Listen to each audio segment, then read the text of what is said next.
Top quality और consistent performance के लिए सिर्फ सिल्वर पंप्स। टॉप क्वालिटी और कंसिस्टेंट परफॉर्मेंस के लिए सिर्फ सिल्वर पंप्स, नाम याद रखना। अहमदाबाद विमान दुर्घटनेतील मृतांचे मृतदेह आता नातेवाईकांच्या ताब्यात दिले जात आहेत।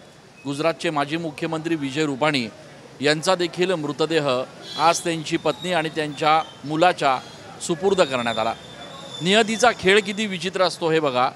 आपण ज्या बीजी मेडिकल कॉलेजमध्ये उभे आहोत आणि ज्या बीजी मेडिकल कॉलेजच्या सुपर स्पेशालिटी हॉस्पिटलचं लोकार्पण स्वतः मुख्यमंत्री असताना विजयभाई रुपाणी यांनी केलं होतं, त्याच रुग्णालयातून त्याच हॉस्पिटलमधून आज त्यांचा मृतदेह त्यांच्या परिवारजनांना सुपूर्द करण्यात आला।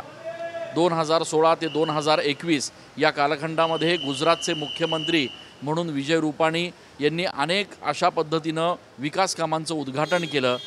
त्याच अंतर्गत गुजरातच्या या रुग्णालयाचं देखील या हॉस्पिटलचं देखील विजय रुपाणी यांनी या ठिकाणी उद्घाटन केलं होतं, ज्यावेळेला नरेंद्र मोदीजी हे देखील या ठिकाणी उपस्थित होते। आणि आज त्याच विजय रुपाणी यांचा मृतदेह याच त्यांनी उद्घाटन केलेल्या रुग्णालयातून त्यांच्या नातेवाईकांना सुपूर्द करण्यात आला।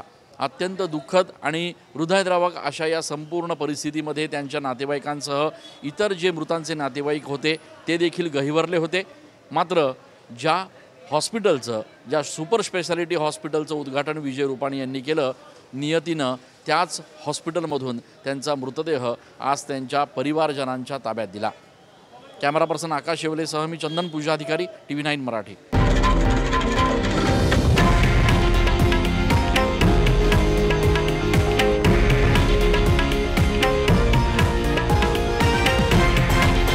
हे आहे देशातील नंबर 1 न्यूज नेटवर्क आणि आपण पाहत आहात TV9 मराठी, एकमेव।